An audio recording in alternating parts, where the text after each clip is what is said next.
I have been looking forward to this the whole week since I planned it. I'm Nick Nova back once again with a kick in it episode. We had Captain Kirk previously.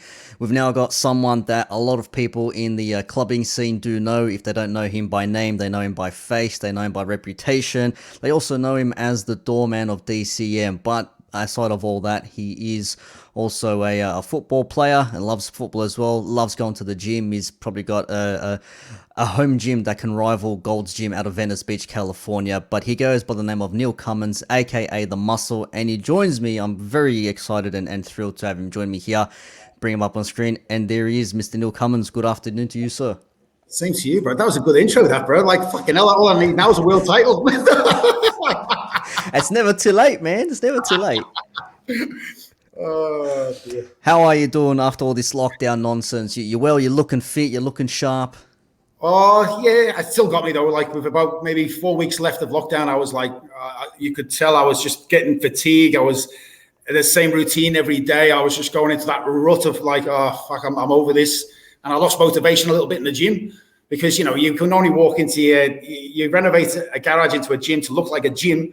But at the end of the day, you still need that motivation. You know what I mean? Like go into a gym, it's like with people there pumping, you makes yourself pump a bit more. So yeah, I'm all right though. It's good. That's good, man. It's good, and you've been a busy man as well. You've been training hard. You've been doing the usual things. You've been doing the rounds. You've also got I want to drop it straight off the bat now. The podcast, Secrets of the Underworld.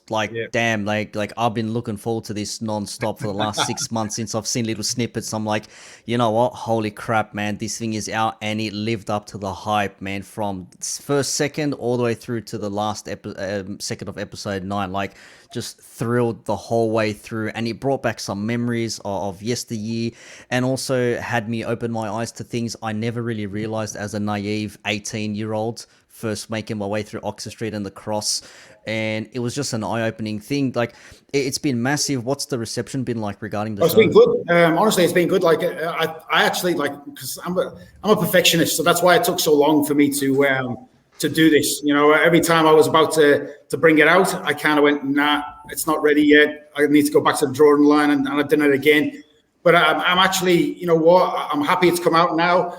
The response that I've got was excellent. They can't wait for season 2. But I needed to give people an insight into, you know, not just my life, but that world that no one ever sees. You know, it's not just about, you know, me, Bodyguard, and John Abraham. It's about an insight from when I started at the doors, what happens behind the door scene, what happens to walking the streets of the Cross. You know, the VIP lounges that you see with you know, these guys who you think, why are they always in that VIP lounge every week, and who are they? And, you know, it was that kind of thing I wanted to give. And, you know, you've got the footy players, your celebrities who come in, and I gave the little insight into, you know, their little world too. So, yeah, that's it. And, you know, and brought back a lot of memories for me too, you know, talking about DCs and my first clubs that I took over. So, yeah, I can't wait for season 2, actually. I can't wait either, man. As soon as you said there was a season 2 coming, I'm just like, I can't wait. Like, it just got me even G'd up more to talk about this sort of stuff. But aside from all the John Ibrahim and Underworld, all that sort of stuff, because that blew my mind hearing about it from someone who was around it nonstop. What captivated it for me was just like, I actually only thought doormen just did stuff at the door. I didn't think they did anything else. I thought they were literally there from, you know, open to close or whatever, letting certain people in and out and all those sorts of things.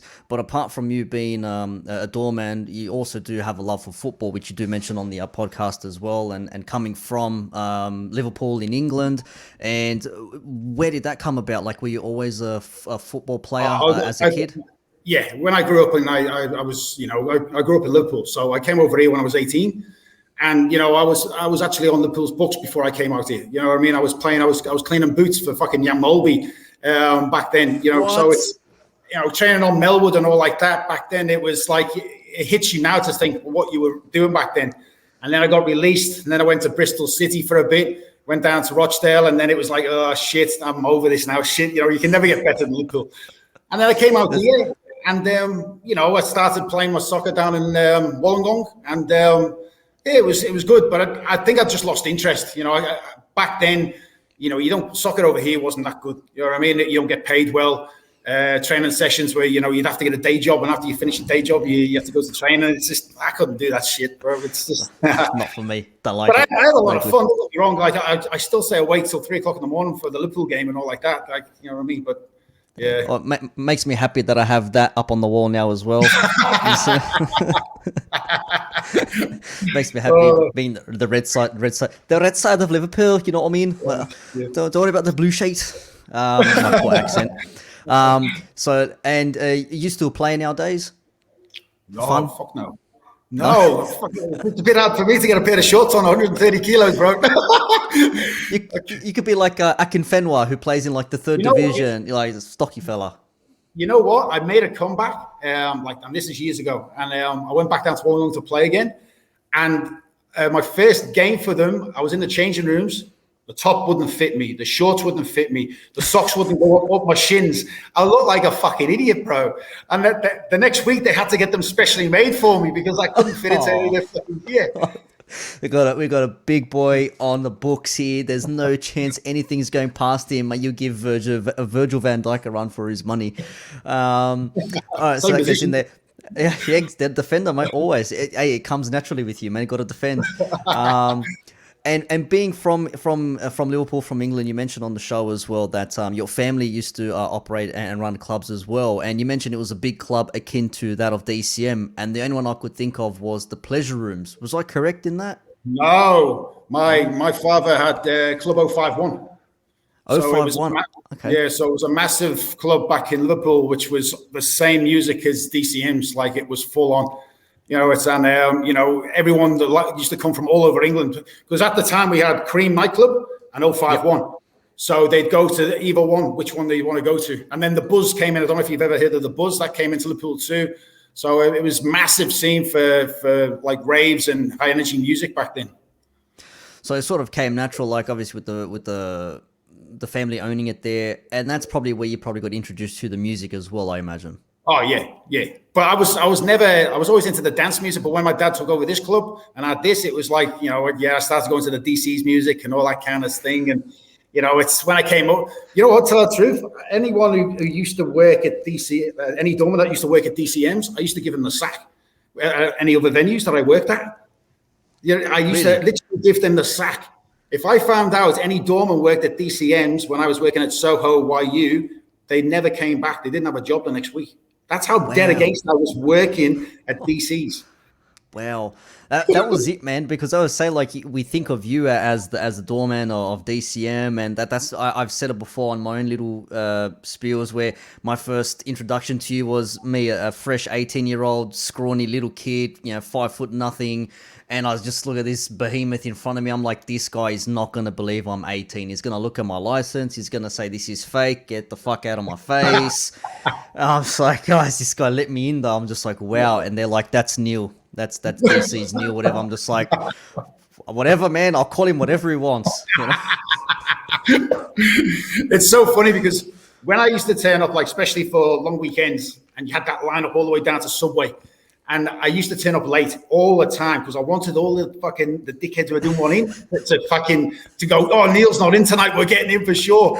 And so I used to come around the back way so I could watch them all in the line, and you could see they were jumping for joy, we're getting in tonight. You know what I mean? They're calling all their cousins, we're getting in, like this. And then I'd walk down the line and I'd show my face, and you just see their face drop, and I wouldn't even have to do anything. They'd walk out the line. Cool. They'll sit like, no, let's pack it. Let's go somewhere else. We're not getting in tonight, man. Let's go. That's brilliant. That's brilliant. Like in the podcast, I don't want to give too much away. I want everyone to listen to it. And as I said, it's an absolute must listen. If anyone was around in the 2000s in that clubbing scene, or just if they were around King's Cross or Oxford Street, like a lot of things really do come flooding back. But I mean, you talk about the inner details of you being John's bodyguard and all that sort of stuff. Was it everything you expected, and did you happen to fall into the doorman because that's what John asked you to do, or was that something that you sort of wanted to do? No, I was doing the door work way before I even knew about John. Like, I was running home nightclub, like probably about 5 years before I met John and got him to DCM's. But when I was approached, when I was at YU, A lot of times they wanted me to run the door there, and I'd say, no, never doing it. Don't want to know nothing about that club. I even told them, as I just said to you, I'd sack my doorman. They'd never have another job with me on the door. And then all of a sudden, I just got this approach, and they said, please come and run. I ran Milk Nightclub, Milk Lounge, for a couple of months before. And I thought, okay, I'll come down there and run that. And that's how they enticed me to get me down to DCM's. Okay, so Dave Freeman came up and seen me and said, I want you to run the door at DC's. I went, oh, fuck. And I didn't know if I wanted to do this. You know what I mean? I really didn't. And you know what? Looking back now, I wish I'd done it years earlier, because it was the best experience I had. It was the best door I've ever ran. Even though, I got my idiots and wannabes every weekend, it was a good club to run. And it was a family-orientated club. You know what I mean? Like, everyone went there. It was like everyone's house. They wouldn't fuck up. They wanted to enjoy it. They went to see you guys or whatever to just dance the night away. And it was, it was very rare you got any trouble. If you did, you were thrown down the stairs. It was a lesson learned. Yeah, I think I did see someone get pushed down. I'm pretty pushed, sure wasn't thrown. I never pushed. I always threw. It was always thrown. We always had us doormen always had a thing. If you're going to throw from the top of the stairs, they have to hit every stair on the way down. Make sure that everything, or the slap, they didn't get a punch, they got a slap. Well, a slap from the top of the stairs. I remember that. I do remember one instance. I was downstairs. I was one night, I think it was 2007 or 8 when it was still open before it closed down. And I was downstairs in a little smoking area on the side, just chilling out with friends. And I just see you just like staunch someone down the street. He was lipping back to you, and this guy did not look like he wanted a bar of you, but he must have said something walking past, and you just like yelled at him. You turn back around, and then the next person's looking at you. You're shit scared. You're just like, okay, yeah, go, no worries. Like nothing happened. It was just like an ultimate like, I'm in mode, and then it's just like, okay, next please. It was like nothing ever happened. I just went, fuck, that guy's got some control on him, man. I don't know how he does it, but damn, bless that fella, man. The way he can just go in and back in. It was kind of respect, bro. Like everyone who came to DCs, I gave him one chance. Even if you were a person I didn't want in there, I gave you one chance. You fucked up with that one chance, you'd know about it. And I told you on the door, I don't want you in, but I'll give you this chance. You fuck up, you're gone my way. Not just walking, you're gone. And you know what? Most of them didn't. You know what I mean? Some of them did. Some of them learned a lesson. But most of the people got that chance. They come down, shake my hand, and said, thank you for that experience. You know what I mean? And it was good. As I said in the podcast, I've cut people's hair on the door. You know what I mean? They had mullets, they had rat's tails, and they wouldn't get in. And this guy, I remember, he was come every week, hide his rat's tail, pin it back.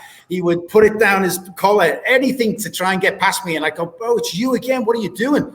And in the end, I just went upstairs. I said, stay there. Well, I went upstairs, come back with scissors. And I said, bro, you want to get in? He goes, yeah. I said, let me cut your hair. And he looked at his missus and he goes, I can't, man. I've been fucking growing this for 6 years. I said, well, mate, is it upstairs or do you want to fucking keep growing it? Yeah. And he said, do it. And I cut it. And he cried, bro. But at the end of the night, he came down. He says, it was worth it. So then every week, I kept my scissors by the switch. And anyone who wanted their haircuts, I give them a fucking haircut, bro. See, I've always heard that used to happen to the guys. They say like, "Oh, Sek, you had to cut my hair to get in." I'm like, "Really?" He goes, "Yeah, I had a little rat's tail, whatever." I'm like, "Oh, well, mate, you got to do what you got to do, man. If you could have just turned around and walked away, but you wanted to come in here, man. You wanted to be a part of this." And before I ask you the question about like the good thing about being at DCM, like when it comes to those people, like you said, you used to walk in late when the lineup was around the subway, and people used to just think like, oh, fuck, do I bother waiting in line just to be told no, or do I leave? And were there people that came every single week knowing that they were going to be rejected that would still try? Yeah. Oh, yeah. Like they thought by bringing 5 girls with them was going to get them in. And then when they stand by the girls and I'd say, so what's his name? She'd go, oh, I don't know. And they had to go, well, see you later. You know what I mean? It's just dumb stuff that they would do to try and get into the club. Dropping names. I had one person, and I don't know why he did this. Okay, he come up to me and goes, he stood at the door and he flicked the barrier to come in. I said, what are you doing? He goes, don't you know who I am? I said, who the fuck are you, bro? And he goes, I'm Fadi Abraham. I said, what? You're who? And he goes, I'm Fadi Abraham. And he had 4 girls around. I go, mate, are you sure you want to go there? And he just goes, why not? I said, because I know Fadi, okay? And he just went, he looked at me and we slapped him silly. Oh We did. no. Oh no, this guy tried to pass off being Johnny Broom's brother Fardy. Oh He man. was like 4 foot nothing, and he'd done his hair the same and everything, and he thought having 4 girls off him, he would get into DCMs. Like, does he not know the club he's entering into? Does he not know who the person at the door is? 4 years later, the same guy did it, Dream Girls. The same Oh guy. no. Trying to pull the same shit again. Same Oh, shit. man. He sat in a booth. He sat in a booth with all the strippers, and I got called by the security saying that Fardy Abraham is in the club. And I went down, and it was him again, and I slapped him silly. Got another one of those famous Neil Cummins slaps to the head. So don't you try that shit again, man. There you go. Third time is not going to be fun for you. What about people that you saw, patrons that you saw week in, week out, where you're like, oh, this person again or this lady again or whatever, but you still let them in? Like, did you ever have those types of patrons used to walk in and Of out? course you did. You know, I used to look at them to go in. They go in straight, come out with licking their lips, fucking chewing their fucking gums. You know what I mean? You know, when some of the girls would go in so looking glamorous, and then all of a sudden they come out looking like a rags doll. You know what I mean? Oh man, so that was a standard thing you used to I get just there. go, it's you again. You know what I mean? It's just, it was good fun. You know what I mean? I liked it. It was good character. It's good. Yeah, it's like you watch someone rock up. It's like, really, like you have nowhere else to be. Like, what are you doing here again? It was those sorts of things. Used to be like Even I had a like, couple of guys who come downstairs, and you know they needed that fresh air, and that's when you had your cigarette outside. Show me the dance moves that they just did on the podium. I'm going, mate, I don't want to see this shit. Did you ever go upstairs? Because I know you mentioned you used to go upstairs and just look around, whatever, when you had a break from the door. But did you ever go upstairs and think to yourself like, what the fuck are these people doing in here? I used to, you know what I did when I started? I used to look at it and go, what the fuck is the big attraction about this fucking place? It's fucking shit coming down from the ceiling. You can't fucking walk anywhere. It fucking stinks in the main fucking dance room. You know what I mean? It's just like, it's fucking, really, I did say to myself, this is a shithole. But they loved it. You know what I mean? It was its place, man. There was a mysticism about the club DCM. Like, I mean, there was the layout, the disco balls. It's prehistory with like the gay and lesbian community, when it was akin to being like the closest thing to Studio 54 in Sydney in the Southern Hemisphere and all that sort of stuff. But then eventually, like, it became a bit more mainstream. The music that was being played on radio started being played in clubs around Sydney. Yeah. Oxford Street was doing its thing. DCM was the big one there. But maybe also, I think it was, just as you said, like the being able to be there and be free and just do whatever the hell you wanted to do, because you walk in there. When I went, I never had any issues whatsoever. I went there from the mid 2000s till it closed in 2008 officially, as the club went before it moved to Havana up the road. And I never had any drums there whatsoever, like at all. People were friendly. When you had Georgie on your pod as well, talking about like the whole DJ side of things, like you bump into someone, oh sorry man, what were you drinking? Oh, don't worry about it. No, let me buy another drink. I experienced that myself. I bumped someone by accident. Again, little 5 foot nothing. Oh, sorry man, they're looking at you. It's all good to go. Let me buy you a drink at least. You know what I mean? Now it's like you bump into someone and they want to just go you straight away. I just. The scene has changed so much, but the club kept that sort of thing together. Like it was still. Well, nice everybody and who was used to happy. go to that club, which it was like the hard-earned wage would go on that weekend. That's it. You know, they'd get a hotel for the whole weekend because they knew they weren't getting out of DCs till 10 o'clock in the morning. You know what I mean? Then they'd have a party back at their room, listening to fucking, Georgie J and fucking Charlie Brown all fucking night again. So it was a full weekend for everyone to come out. And it was, I swear to God, I've never seen so many people worship a nightclub like I have. How many times did you see people go in and out throughout the night? Because this is lockdown laws and all that sort of stuff. So you could venture from club to club. And when you had different clubs like DCM, you had Envy, you had Rogues, you had, what else was there? Like Black Market, obviously in the late 90s and things like that. Would you get the same people, you see them a couple of hours here, and then you see them come back again, and then disappear I never let anyone in who went to Rogues. Really? So that was the main thing with me. If you went to Rogues, you couldn't come in DCs. I wouldn't let you in. Wow. Fucking hated Rogues, bro. I couldn't stand it. Yes, You know what I mean? it was like the Coke to it was the Pepsi to like the DCM Coca-Cola in a way. It's completely a rival. It was. And I didn't like the doorman either, so I said, "Fuck it, you're not coming in." It's like, man, if he let you in, there's no chance I'm letting you in. That's exactly right. You know what I mean? They took all our rejects. That's what they did. That's what I kept them actually open. I did hear a lot about that. When people couldn't get into DCM, they used to go to Rogues, and then Rogues Yeah, had its own sort of culture and music style and things like that. Obviously, you had your Alex K's and like your Rada and other DJs playing there. Eventually, they made the move to UN as well in its later yeah. days. I think probably like after you were there, whatever. Maybe because Rogues had closed down. So hey, we've got these DJs. They got a following. They need to come across and things like that. And maybe the crowd that they used to attract and come with as well. They needed somewhere to watch and play as well. So it sort of opens it up to a little bit more people. But did you ever just think to yourself like, well, they're partying here, let them party there? You were just straight like, no, you went there, no chance. Ah, If you saw a stamp on their wrist, no chance you're getting in. nah, no chance, bro. They ain't coming in. No chance. The Rogues was the one place I would not let anybody in. They wouldn't come in. It Wow. didn't matter how. And even the doorman tried to come over after they finished work. I said, "You're not coming in." I didn't like it. Even the staff, not at Yeah, all. I wouldn't let them in. I didn't like the venue. I hated it. Wow. This is why I'm having this conversation. I learned things I never really thought about. Like I knew there was a bit of beef between like the clubs and things like that, but like to not let like fellow punters and staff from others, Yeah. like wow. I had one doorman who I don't know where he worked. He worked somewhere in the city, and he used to come every time and try and get in. And he, like I said, bro, what do you think I'm going to let you into my fucking venue? You finish work. I've got nothing about, no problem with you, but you're wearing a fucking security outfit. And he just goes, "Oh, let me in." So the next time he came without a security outfit. And I said, "Mate, you're still not coming in. I don't want you in my club." As simple as that. I don't let any other doorman come into the club. That's it. So that's how I was. I kept it. I was always straight. I didn't change my mind. And it was like that with the patrons too. If I said no, no was no. You know what I mean? Because I didn't give in to people. It was like one day, "Oh, okay, man, go on, then I'll let you go." I didn't want that because you don't get one over me. I needed to show you I'm in control. This is my door. You want to come in, you show me respect, I'll let you in. Yeah, I think that's why everyone sort of like has that respect and admiration for you, because it was like, no, we know what Neil's like. He doesn't let up. Because like as a DJ as well, and going to other clubs and places like that, dealing with some door guys wasn't the best experience. It's like, oh, hey, I'm meant to play here, and they're looking at you like, and so what? Go line up. It's like, but I got to jump on in 5 minutes. Like, check with, my name's on the roster. There's my name and all that sort of stuff. Like some security doormen are probably just like straight, like, no, you're going to line up like everyone else. It's like, For a lot of them too are on power trips. A lot of yeah, them are on power trips. And I didn't try and be on a power trip. And even though it might have come across it was the fact of, I just ran home nightclub. I just had YU and Soho. And to come to John's venue and look after a venue that he told me, do not give in to anybody. Okay, no matter who they are and what they do, this is your door. Okay, and I had to prove that to him that I wouldn't give in, and that's the reason why I went down the track that I did, being his bodyguard, because I proved a point.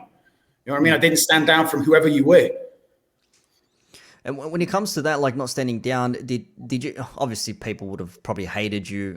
Maybe people that are watching this now are thinking They like, still okay, do. What are you talking about? So I that's still why he get didn't let stopped me in. Parramatta by, "Why didn't you let me in, Neil? What was the problem?" It was, bro, you had a rat's tail. You had neck tattoos. You just looked shabby. You looked wrecked. Like, what am I going to do? Let you in, bro? No, man, it's not happening. There's a So person people do now remember that I've stuff. become friends with, right? I've good friends. Again, he's Lebanese, and I never used to let him in, give him a hard time. Took his fake ID off him and everything, ripped it up, fucking everything. Cost him a lot of money. Now we're good friends. You know what I mean? We're really good friends now. But back then it was like, bro, come on, man. Look in the mirror first, and then come and see me.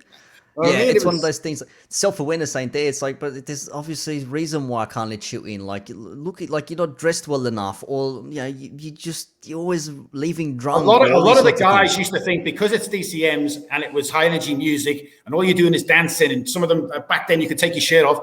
They came dressed like they were going shopping in Parramatta. Like, come on, man, make an effort. Yeah. Yeah, exactly. Like I remember there were days when I first started going there. You had to dress up like leather shoes. People wear jeans, button-up tops, and then at one point everyone's in sneakers and shorts and The TNs came out, and it was just like, what the yeah. hell? That's when I'm just like, this isn't DCM anymore. Like that's what we call festival clothing now. Yes. So it makes it a bit more easier. Actually, funny enough, let me ask this story. Because a lot of the listeners on here would have been clubbers from back in the day, from the 90s and the 2000s. Give me something where the punters would wear something in particular that you thought like, where the fuck are you going in this? But it was acceptable to wear inside the club. I'd say it was acceptable to wear. If I looked at Yeah. somebody and went, "What the fuck are you wearing?" Do you think I'd let him in the club? Come on. I just because a lot of the ladies they would say like we used to go in crop tops and like hot pants and all these sorts of things, and guys used to go in their mesh t-shirts and all those sorts of things. Like that was the it thing back then. Was that like what they normally wore when you were a doorman? Yeah. Like there was one guy who used to come and he used to just like it was like he was going to the gym. I'm like, what the hell, bro? Like, yeah, but I get so hot, Neil. I've got to take it all off. It's best if I wear a singlet. I go, bro, but at least take your shirt off and have the singlet underneath. Don't come to the door with singlet on. Oh, come on, bro. You know I'm all right. I'm good for you. It's like, but the girls were all the same. They dressed the same back then. The little hot pants and all like that kind of stuff because they didn't want to go in their heels. They didn't like none of them did. They all had their training shoes in their fucking bags ready to take off. So they got in the door. You know what I mean? Or flats and all these sorts of things, like the Skechers shoes and the what do you call it? The Steve Madden shoes and all that sort of stuff back. They come really dressed on the door, and I'd look at them going, "Are you at the right place?" And then they go upstairs, they come down and go, "What were you wearing before?" And then they bought a different wardrobe for the fucking upstairs. No. So that actually did used to happen because they always used to joke around like you walk in one way, but then you come out looking at it's like, wait, what the fuck happened here? So they went Superman, fucking take the suit off and go Superman costume. Like, what the hell, man? That's crazy. Like, people went to those extremes just to get inside to the club, huh? Yeah. It's amazing what people do to get inside a certain nightclub, especially one like DCM and DJs and patrons. I want to ask you about the DJs now. Like, you would have seen plenty of DJs in your time. Now you're still friends with them. I see you still pump good old Charlie Brown's tracks during your gym sessions. And shout out to Brownie. I love the bloke. I'm going to see him later on tonight at the Albion. We're back to business, playing the tunes that we do and all that sort of stuff there. But what DJs did you love to interact with, and if you can, what DJs did you not love to interact with? I interacted with all of them. You know what I mean? I had no problem with any of them there. I liked Mickey D. I liked Charlie. There was Steve Play. The Sunset Brothers. Alex K. I had no problem with any of them. They came in. I walked them through. A DJ that I didn't like. I don't think there was anyone. You don't have to mention the names, but just something every time they went there, they acted all high and mighty. If I don't like him, I'm going to mention the fucking name. Hey, man, disclaimer. You go after Neil, don't go after me. Nah, there wasn't anyone. As I said, if they didn't give me a CD, then I'll make them fucking line up next time they wanted to fucking play. You know what I mean? Well, I used to get asked for CD. You might have actually asked me for a CD once, come to think of it, maybe. I think that does sound actually very familiar. I'm thinking, it's like, you have a CD for me? It's like, nah, okay, bring one next week or you're not coming in next week. That could have been, you could have been someone, but that sounds very familiar, man, because that sounds like something that could have actually happened. The reason I ask is, like, being a DJ as well, like, I'm one of those guys who, like, okay, this is the club. I know I'll line up for my drinks. I'll wait to go to the bathroom. If I need to line up or wait aside, I'll wait aside, sort of a thing. Like, I try and be as respectful as humanly possible. But then I also see other DJs where they're just like, excuse me, they're like, oh yeah, no, I'll just go right in. It's just like, well, you can't just like jump the bollards. Like, at least let them open them up for you. Don't think you just walk through, man. Like, I sit there, hey man, how are you? Can I get inside? Like, I'm meeting blah blah blah. Yeah, you DJ here. You could. I remember a couple of times Sunset Brothers done that to me. I remember sometimes they did that to me. Why am I not surprised Adriano would do that? Adriano, it sounds like such an Adriano thing to do. I was going to walk through. Hey, Neil, just walks like, whoa. You know what? He had the biggest entourage, which used to really piss me off because it was just girls, guys, and I was just like, what the fuck? You know what I mean? Like it was like, you come through, come through, and I go, are they with you? Yeah, they're with me. Were these ones with you? Yeah. It was just like non-stop. Hey man, I remember when this is the rock up in Entourage, man. I remember the Temple of Dance 3. I think it was Temple of Dance 2. I was DJing another place in the city that night, and we drove past, and the line was around the corner, not past the subway, around the corner from the subway. Massive night. And then I remember Temple of Dance 3, going into Temple of Dance 3. And holy shit, man, I'd never seen a club so full, everyone in unison together, just rocking it. I think it was like July 27th or something like that, to my knowledge, 2007, I think it was. But fuck, man, if I say I've never experienced something like this in a nightclub before, I'd be lying to you. That was like one of a kind, man. And I'm pretty. You were running the door that night, I would imagine. Yeah. Yeah. What was your memory from that Temple of Dance 3 night? If you can, take us back. I just remember, like, as I said, turning up, and it was just like the line, and the pressure on me for that night to pick the crowd was unbelievable, because, you know, like Freeman's already told me, you know, be selective. People have bought pre-tickets already. So it's like, if I even turned down people who already bought the tickets online, and, you know, the amount of like disappointment in them when I say, get out the line, you're not coming in. You know, there was a lot of that. And I don't know, it's just, I think even the coppers came, I think, twice while the line was outside, and they said, you know, you're going to move them in. This is too many people. What's the count on your counters? It was full on. I've never seen it. Like, I've worked at Home Nightclub, and that was probably the biggest club I've worked at to par with DC's, but they never got lineups like that. Like, that was massive.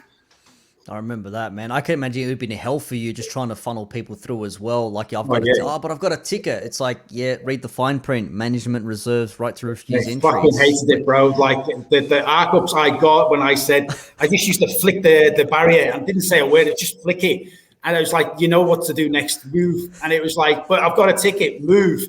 It was just, oh, fuck, bro. Like, yeah. That's the thing, that the ticket thing is like, it's not a golden ticket. It doesn't guarantee your entry. It just means you'll be able to go in there instead of lining up and looking to sort of make your way in. That was like the DCM boats. Like, they turn up on the DCM boats with a ticket, and I'd pull them. I'd say, bro, you're not coming on the boat.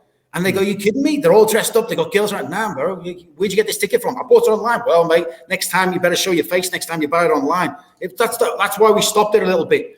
And I think some of the tickets then eventually you had to buy from DCMs, and you had to come to the office and buy them, so we knew who was buying the tickets. Yes, I remember that photo ID and all that sort of stuff. I do remember, actually. That does sound familiar, because I remember I was on one of those cruises. I don't know if it was 2008 or 9 or something. It might have been. I can't remember. It was a boat party. I remember Sunset were playing. Alex K was on. I think Mickey D. Damn, it was like a mad lineup. I think it was on like the Bella Vista boat or something like that, like years and years ago. And I remember like even us, like me trying to get in there, and I'm like, no, Nick, you get a ticket. Like, you're coming with us. Don't worry. I'm like, okay, cool, no dramas. And I remember getting there, and I'm like, I've got no ticket to show I can get in here. I had to basically follow Adriano and Wills in and be like, yeah, I'm with them. And it's like, how the fuck can you tell who's who? Like, yeah, no, I'm with them. There's no list, there's no name, there's no number associated with you or nothing. I think they've tightened that up a little bit now. When Charlie does his boat parties, at least, there's a name and a number of the ticket allocated to you as well, and it's a full name as well. So you need to show yourself. So I think that sort of makes sense in a way, but. Actually, you did mention, speaking of the boats, you did mention that you did have some grief with a couple of punters on the boats. I think you had to. I think he stood up to you, and you don't do that to Neil. That's one thing you don't do. You slapped him down, almost fell overboard, and locked him in a toilet. Is that correct? Yeah, that's correct. Because he acted up to me, so I knew I couldn't fight him because I was by the DJs at the time. So I asked him to walk out to talk to me, and then when he acted up, I just thought, you know what, don't do that to me. So I slapped him. And then because I slapped him so hard, and I forgot that's the left side of me was going overboard. So as I slapped him, he went over like that. I had to save him because I thought he was fucking going to go over the boat. And then I brought him in, and I just went, you know what, fuck you, I'm locking you in the toilet. So I told the staff on the toilet, on the boat, he's going in the toilet, so we fucking dock. And then he got a taxi. Holy crap. I mean, I've actually wondered that, like, what happens on a boat if you do have issues with people? Like, where can you actually put them? Like, you actually lock them in a room or something? Yeah. It's not a toilet? Yeah, just locked him and he couldn't come out. Told him, fucking sober up. Wow. That's nuts, man. Like, I suppose in a club you can kick people out and you can say, like, off you go, you know, move along, and they do whatever. But when you're on a boat, if someone has any issues, if there are any dramas, like, what happens then? Like, did you ever have water taxis come on and you sort of? Oh, there was a few water taxis that came and took people away on a few occasions, but really there was not many major like incidents on the boat. You know what I mean? They're the only ones I could think of really that stood out. And like, as I said, like he had it coming. He was touching girls in a way he shouldn't have done. You know what I mean? Yeah. Especially in front of you as well, man. Like, I mean, the self-awareness, like, come on, bro. You don't do that shit regardless. But then again, you're doing it in front of this guy here as well. Like, it was like a wave. It was like, hi, I'm right here. Yeah, come get me, sort of a thing. What an idiot. So when did you finish up at DCM? It's still UN at the time. Was it 2008? Was it? Then I went up to Havana. So you I were there hated as well, yeah. Havana. I hated Havana. I That, fucking that's when hated it. that's when I became a regular there. That's when I was there every Yeah. second Saturday or something like that. And obviously it didn't have the same allure or feel Nah. as what as UN had. It didn't matter. It didn't DCM. matter what you did. Havana did not get the vibe DC had. It didn't matter if you had the same crowd, your old school crowd. It just did not have that vibe, and it was terrible. And in the end, it got so bad that the old school people stayed away from it, went elsewhere, and then we got the young generation coming in who were disrespectful and didn't give a shit. And I've never seen so many fights like it was DCM's, but it wasn't. You know what I mean? And I hated it. I actually couldn't wait for the damn place to close. Yeah, and that was the thing. Like you mentioned it on your pod as well. Again, make sure you check it out. Secrets of the Underworld. You will not be disappointed. There's like 10 hours worth of listening, whatever the hell it is. Like you'll fly through it, man. It's almost as good as a Netflix series binge watching. Man, trust me, you'll love it. But you mentioned like the crowd changed because obviously the youngins came in, and you mentioned like the demographic of crowd as well, sort of like coming to the city, and in before that in the cross as well. But when it came to in the current days, like the late 2000s, what did you find mostly that was an issue with the crowd that were coming in? What in the late 2000s? Yeah. They didn't care. They came there not to party. They came there to either start fights. It was to sell the drugs. It wasn't to party like the old school did. You know, we want to come there, listen to DJs. There was no respect for the doorman, no respect for the staff. And the way they dressed, you know, it was just, they were like they were shopping in fucking Parramatta, Westfield. They didn't give a shit. And I was over them, you know what I mean? Like I did give attitude. We lost a lot of patrons because I wouldn't let them in. Because I just thought, you're not, even though I'm desperate to get people to come into Havana, I just didn't want you in there because even the boat cruises back when we had the Havana 2, they were terrible because the old school stayed away. You know what I mean? It wasn't the same. So I just didn't like it. Yeah, it is a thing. Like when the crowd, people underestimate that the crowd is like, yeah, but they're just there to party and have fun and whatever. Like most of them may be, but like when you really look at certain individuals or certain groups, you know, guys and girls, sometimes you think to yourself like, why am I letting this person in? Like, or why did I say yes to this person? Havana was a sausage fest because no girls really went there like they did at DC's. They wouldn't go.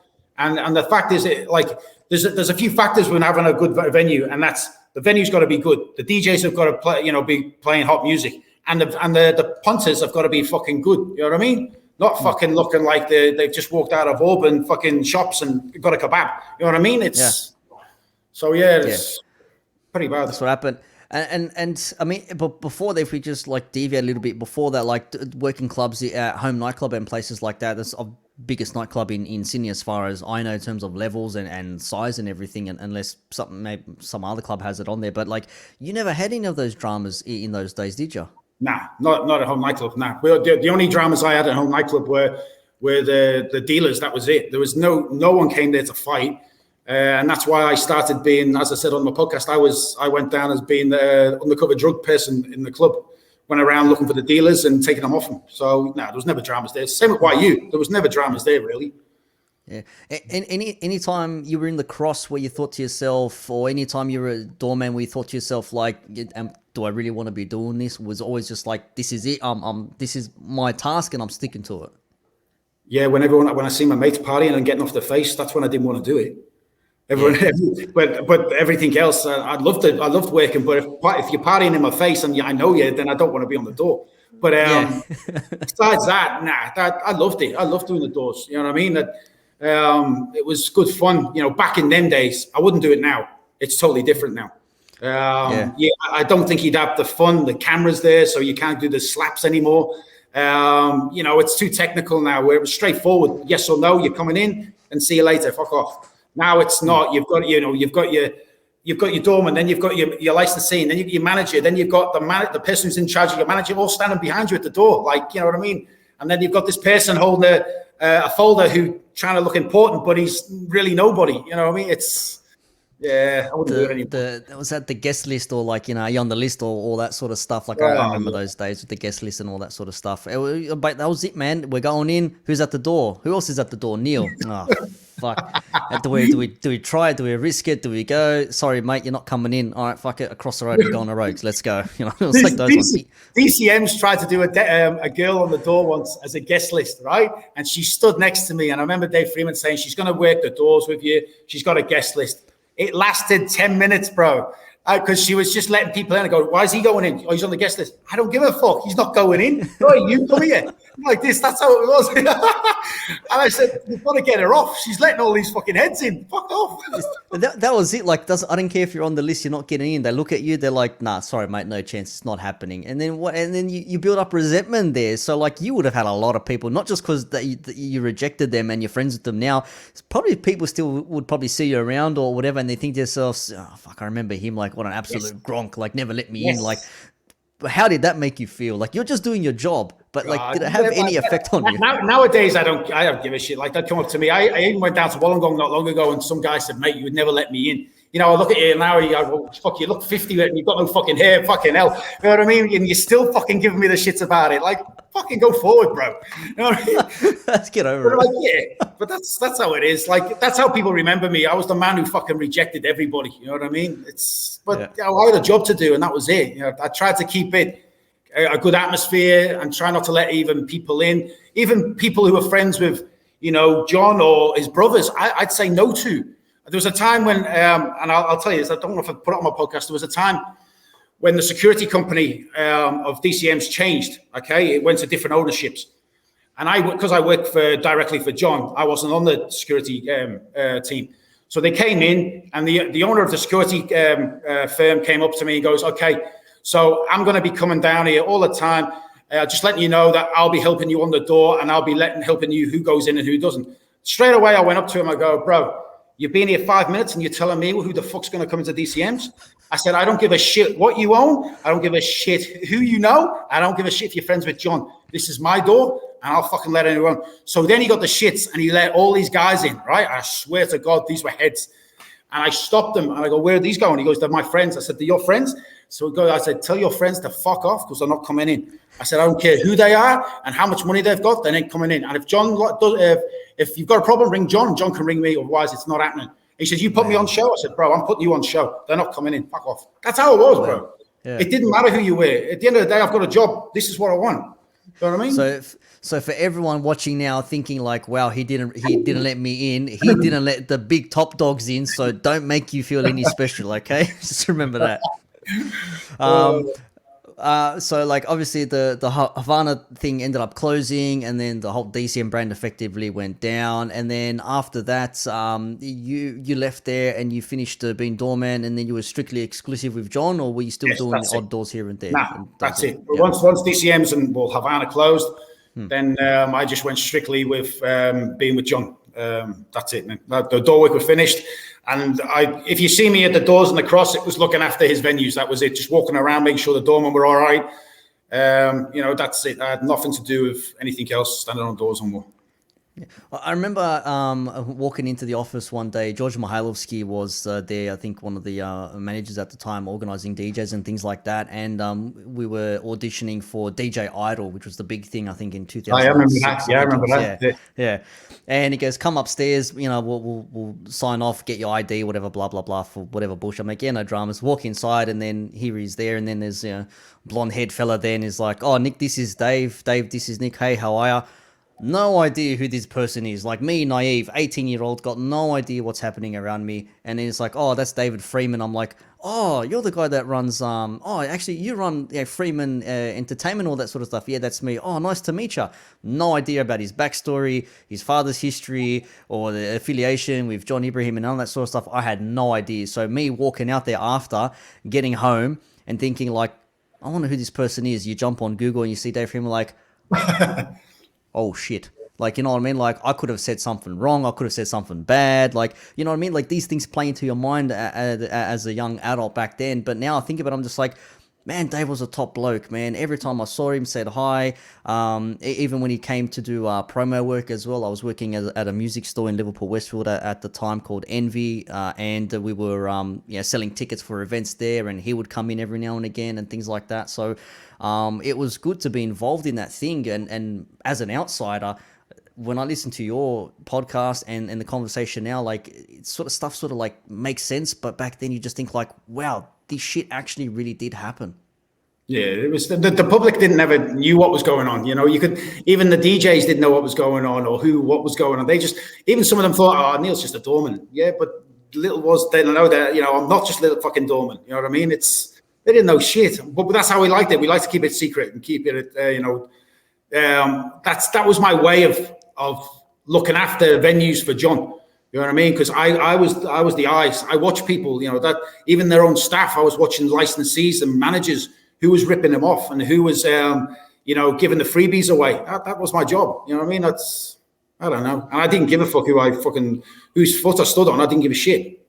Yeah, but that's it. Like you said, it's my job. It's my position to be loyal and do what I'm told to do, and I did my job, and yeah, I proved it. Like you got yourself a tattoo on your back, with you and John side by side. Like I don't know, I'm scared of needles, so I probably can never do a tattoo. But like I saw that, I'm just like, man, that's impressive. Like you've got some artwork on you. Well, I did that in fact because one, it's my life story on my back. Okay, and then two. John's been a part of my life for over 15 years, maybe more, you know what I mean? And he's more than just a boss to me, you know what I mean? Even though I don't work for him anymore, you know, people say, why would you get a tattoo of John on your back? It's there for the rest of your life. But at the end of the day, that, to me, I'll always be part of that. He's always going to be part of my life for the rest of my life. And it's a loyal thing to show, but it's also it's a way of me thanking, you know, for him for the years, because at the end of the day, being with him and working with him has made me who I am today. You know, I wouldn't be doing my podcast. I wouldn't be doing books. I wouldn't be doing TV shows if it wasn't for working for him. So it's a way of saying, yeah, thank you. And that's it.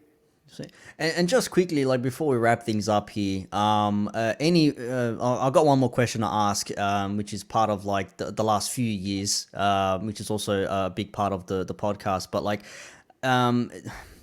any funny stories or things that used to happen at the door with other security guards or patrons or anything like that, or inside the venue where you saw something completely ridiculous that you're like, if it happened today, it'd be, you know, gone viral all over the internet or something like that. Any weird shit they used to see used to be like, what the fuck did I just see? There's weird shit, but I don't know if I can say it on camera. Like, you know, you always got the stupid shit. Like I used to do. There was a few people who, like, as I said, if you wanted to get in a club, it's not just cutting hair. I made one guy do squats all the way up the stairs to get in. If he could do squats all the way up the stairs, I'd let him get in. You know what I mean? There was another guy who came, and I think it was like 4:30 in the morning. And I said, the door's closed now. And he goes, bro, let me in. I said, all right, do 50 push-ups. I'll let you in. Have you done that? I said, now do 50 star jumps. And he bloody done them, bro. Like, he was that wanted to get in. You know what I mean? I could say to anybody, go and get me a coffee, him a tea, and they go and get it. Now can I get in? No. Go to the service station, get me a Mars bar and a protein shake. And he'd go, bro. You know what I mean? You don't get that these days, man. You imagine asking someone at the door. Fucking hell, man. I would have loved it. I would have been like, you know what? I'm getting one as well. I'll be back in 5 minutes. That's what you want, man. That's the thing. Like, that's what people misunderstand about doormen. Because they're patrons, maybe because they don't know the in and outs. Like, being a DJ, you're not just there for the hour or two that you're there these days to play music and leave. Like, you become friendly with them. Like, even myself at the Albion Hotel with Charlie and that, like, the door guys and the security guard there still don't know my name. I don't know their name. But, like, we've gone past that point. We're just like, we're so friendly with one another. They'll see you in the club. They'll look at you like, yeah, everything good? You all right? Yeah, do you need something? No, I'm all sweet. Cool, no dramas. And they walk around. Then the next person, thumbs up. Yep, thumbs up. Everything's sweet. So you have that sort of like understanding. Whereas sometimes patrons will and other punters will see people and think like, security's being a dickhead. The doorman's not letting him in because he's been a gronk and whatever and things like that. But there are protocols to follow. Like, there are rules you have to adhere to. Even my friends, they say, oh, Nick, I'm at the front, but I can't get in. I'm like, bro, I'm not security, cuz. I can't do anything for you. I'm not a doorman. I can't say let him in unless management decide to say yes. I can't. Why? I'm not wearing the right shoes. Or do you know I got denied? I got denied at Pontoon because I wouldn't let a doorman into fucking DC, so he wouldn't let me into Pontoon. Fuck. Well, he said to me, like, he turned around to me and goes, "You work at DC's, didn't you, bro?" And I said, "Yeah." And he goes, "You never let me in, so you're not getting in." I said, "Really?" Wow. He goes, "You not let me in." I said, "You know what? 5 minutes, I bet you I get in." And he goes, "Yeah, not through me." I rang up Pontoon management. I said, "Bro, I can't get in." He came out and let me in. Well, I went like that to him. So even when you say no, I always get my way out. It's always a yes. That's brilliant, man. But yeah, like I said, like people these days, they just don't understand it. Like they're people as well. They're human beings. You know what I mean? We're a female or a male. They got a job to do, and it's just sometimes it annoys me how they don't understand. Like they're telling you to do these things for a reason, not because they want to be power trippers. Some are, yes, some probably will power trip. Most of the time, it's just like you're acting like an absolute idiot. Take a break, 5 minutes. No, I'm fine. You keep acting up, you're gonna get thrown out. No, I'm fine. Leave me alone. What are you? And then okay, bang, out the door you go. You know, that's like you know what I used to like? I used to like when the police used to come and raid DCMs, and the lights went on, and all the DJs have to stop, and there's patrons that all have to go down and do the count and everything. And I'd wait. I'd come upstairs and I'd wait for them all to leave. And I swear to God, that the haul of fucking drugs that you would get and the money, because I remember finding a bundle of cash and I go, fuck, he must have fucking shit himself, this guy. Who fucking put this down. He just threw it on the floor, and then right by it, you know, there's a cigarette box and Tic Tacs and everything with fucking pills. And I'm just going, whoa, fucking hell. Next week, I won't be on the door. I'll be selling it inside. Yes. I remember seeing that. I was there for one. I was actually there for it. It was like a 3 a.m. It happened at 2 or 3 a.m. or something, and I was there getting my bag. I wasn't DJing, but I played somewhere, and I went there to hang out, wait for the next train so I can go back home. And I remember that happened. I went to get my bag, and you just see like saddies, bags, tablets, like holy, I just went like, what the fuck, man? Like honestly, like when cops came there, they came for a purpose. When we had the pool table in the far corner of DC's, that's where they used to stash it all when they got raided. It used to go down the pot, you know, the holes. They used to put them all down until they came back.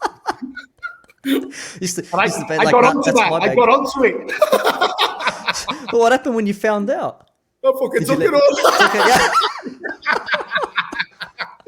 That was my long weekend. It's mine now. A little bit for you, a little bit for me. Let's go party, boys. Let's go. That's brilliant, man. That's fantastic. Like this is the thing.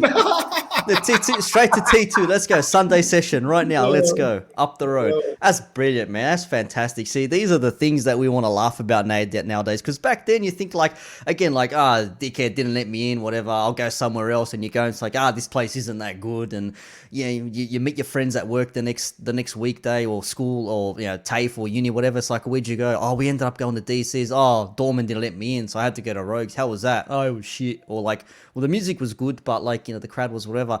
And that just became a part of it. Whereas now it's like everyone goes to the same place together. If you don't get in, you go home, sort of a thing. Like there's nowhere else really to go to these days. It's surprising how many people, even in the celebrity world, came to DC's, tried to keep a low profile, but just couldn't do it. You know what I mean? All the footy players, a few singers came there, and they'd be the same as a patron. You stand at the door, you look at them, go, wow, you're dressed well. They come down at the end of the night, and it's just like, oh, fuck me, what's happened to you? Like, what's going on? Like, you're high profile. Do you want me to get you a cab so no one sees the state of you or what? Like, yeah. Cover up. Like, no one can see me like this, Neil, please. What have you done? I went to the pool table. That's brilliant, man. Like, yeah, it was a place that really had a lot of people go through there, and even now till today, like, some people still be like, I don't care where I go. I've been to the best parties at Pasha, at Ivy in the late 2000s or the 2010s. I've been to Marquee and seen internationals play.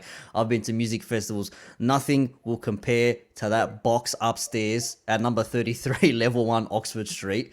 Whatever number it was, when the condensation would just, you know, sweat and drip all over you.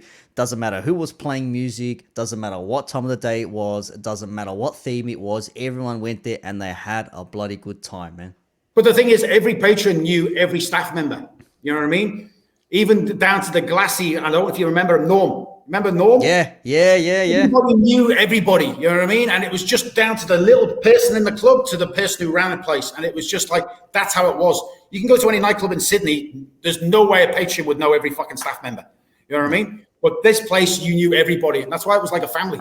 That's why I liked it. Oh, it was brilliant. Like, even me, like, going there, I didn't really know many people, but every time I went there, I never had any dramas. I'd walk around, I need something, I'd be offered help from someone else, or they'd be able to help me and all these sorts of things. I never had any dramas. Like, and now you think back now, it's like you take it all for granted in a way, because it's like, yeah, you always think something's going to be there, and then it's not. And then you get your regulars who'll say like, oh, bring it back, bring DCM back, let's have a club. It's like, you barely go out nowadays. What makes you think you're going to go out week in, week out? It's not easy Yeah. to run a club, man.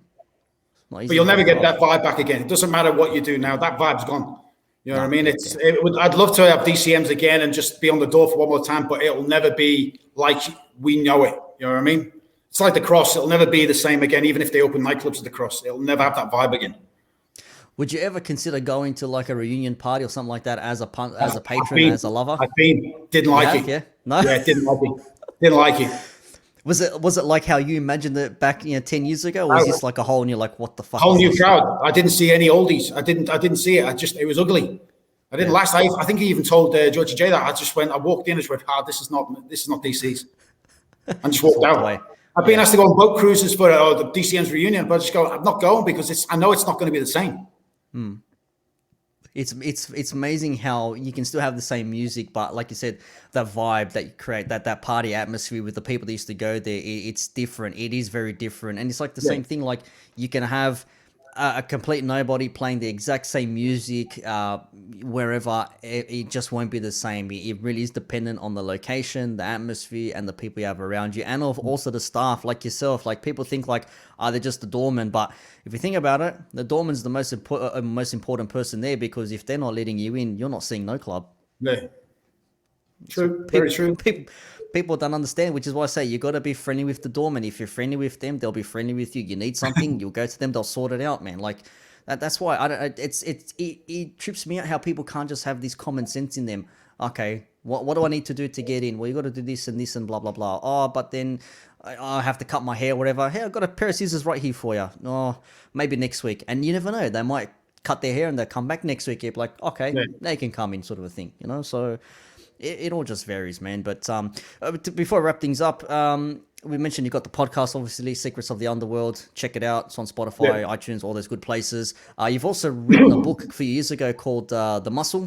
Yep, that's. But I've also got 2 new books coming out early next year, which is the uncut version of the Muscle book, and I've also, which everyone is, some people know of, I've wrote a DCM's book. Yes, I'm looking forward to this one. That one is like, that's been the hardest book to make, actually, because at the moment I'm on, I think it's over 826 pages. What? And that is massive. Like there's so much to talk about it. And what I've done is I've got patrons to email me in with their stories on their experiences of going to DCMs. And I've put that in the book too. So I think I've got over 200 people who've messaged me with their own stories, even sometimes messaged me 3 or 4 times about different things. And it actually brought back so much fucking memories. Like I didn't even know half of them, you know what I mean? But so I was including in some. Then they've emailed me photos, and I think I've got over I think it's over about maybe 90 photos I haven't seen in ages. Like, but yeah, hopefully that's going to be finished by January. Perfect, man. Well, hopefully I get to have a chat with you about it as well. We'll deep dive. I hope I might get a copy or read a few excerpts or something somehow, and then we'll discuss it again, because this will be a nice little prelude to that. Because, hey, man, you can only fit so much in an hour, but like 800 plus pages, man, there's got to be a lot of material in there when it comes to working at DCM and maybe some other doors as well. But obviously you've got that gym behind you as well. Everyone knows you're a fit fella. You're top shape. I mean, you could be a potential Mr. Olympia one day. Yeah. So like, are you into bodybuilding specifically, or you just like to stay fit? I keep fit on it. Like, of course, I've got to keep my image up. You know what I mean? But the fact is too, I compete too. I haven't been able to with COVID, but the last one I did was the Arnold Classic, which is up at Gold Coast. So I did that one. But I've got a lot of things going on at the moment. So at the moment, trying to keep myself fit is for my TV show that I've got coming in December. And then I've got another TV show that I'm doing in March too. Nice. So we're going to see you on TV as well. So I'm happy to say I had a chance to interview Neil before he made it massive through TV. So I did it first. Well, actually, Salvatore Coco did it first on the podcast, but you know what I mean. It's good chat. So, all right, fantastic, mate. Neil, once again, thank you very much. Appreciate you taking time out of your day to have a chat with me, go through some old stories and go through, throwing people downstairs and cutting mullets off and ladies coming out dressed completely differently, as they got in there, and all the other bits and pieces. And yeah, once again, Secrets of the Underworld podcast. Check it out. And where can people follow you on social media? Just on Instagram. So I'm only on Instagram at the moment. So under Neil Cummins. That's it there. That's it. Planned it right ahead like a professional. Like a professional. All right, so that was Neil Cummins, ladies and gentlemen. Once again, check out the podcast, Secrets of the Underworld. There is a season 2 coming. He's also got a book, 2 more books happening. He'll be all over TV. He is the muscle, everyone's favorite doorman, even though they maybe were rejected by him. I'm going to stand by everyone's favorite doorman. This is Neil. Thank you very much for joining me. And yeah, hopefully we can have a chat soon once again. For sure, bro. Thank you. And thanks to everyone for watching. Like, subscribe, drop your comments as well. If you remember Neil, any stories you got, drop them in there, and we'll have a bit of a laugh. So peace out.